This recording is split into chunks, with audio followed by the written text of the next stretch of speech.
Trump was left speechless before the whole world, completely stunned by Obama's sharp answers. It happened during a high-stakes live debate at the historic National Constitution Center in Philadelphia. The air crackled with tension as the 45th and 44th presidents faced off. What began as Trump's bold challenge turned into deep regret by the third question.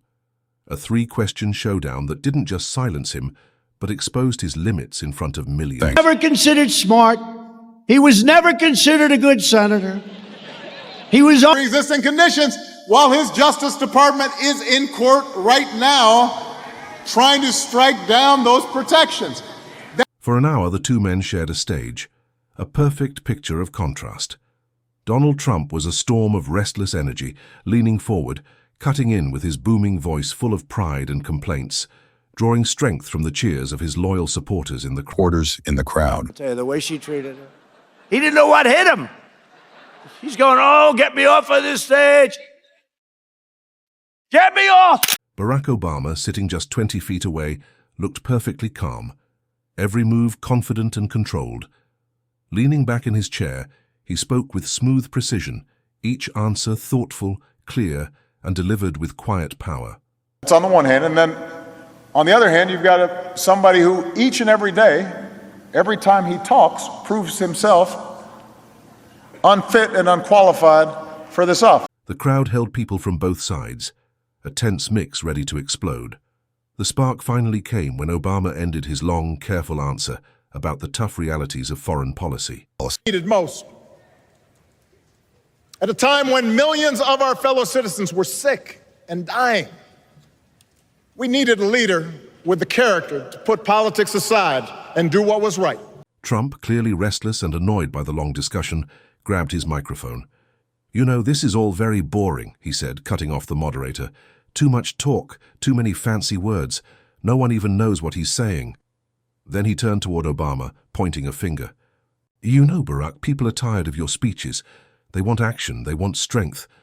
Let's have a real debate right now, just you and me. No moderators, no dull questions.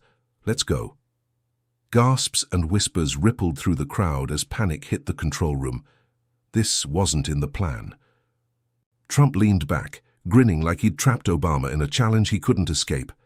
But Obama didn't flinch. He waited for the noise to fade, then smiled faintly. Leaning forward, his voice calm and steady, he said, "Okay, Donald, let's go." The room went silent. The moderators stepped aside. The first question came. What is the single greatest test of a president's strength? Trump jumped in. "Strength," he said, "is rebuilding our military," which I did. "It's protecting our borders," which I did. "It's making sure no country laughs at us again. It's about winning. I fought the deep state, the fake news, the witch hunts, and I'm still here. That's strength. No one's ever been stronger than me." So we have our great border wall, we have security, we have the UAE deal, which has been universally praised by people that... It was a classic Trump moment, a mix of his favorite lines that sent his supporters into loud applause. He leaned back, looking untouchable. Then all eyes shifted to Obama. He waited for the noise to fade before speaking, his tone calm and steady. "Our president's strength," he began, "isn't measured by how loud he yells or how many enemies he makes. True strength is measured by restraint. And do what was right.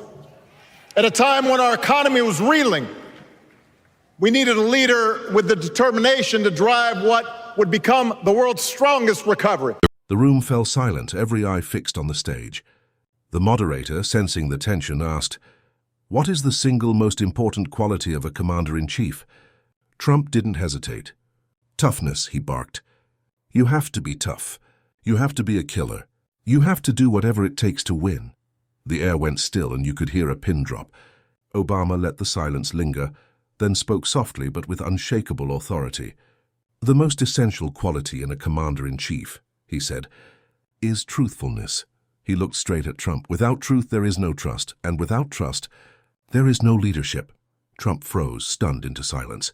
His mouth opened and closed, but no words came. In that moment, the man who built his image on being the fighter, the winner, the unstoppable force, was left shattered, undone by two simple, undeniable truths and the sudden, painful weight of regret.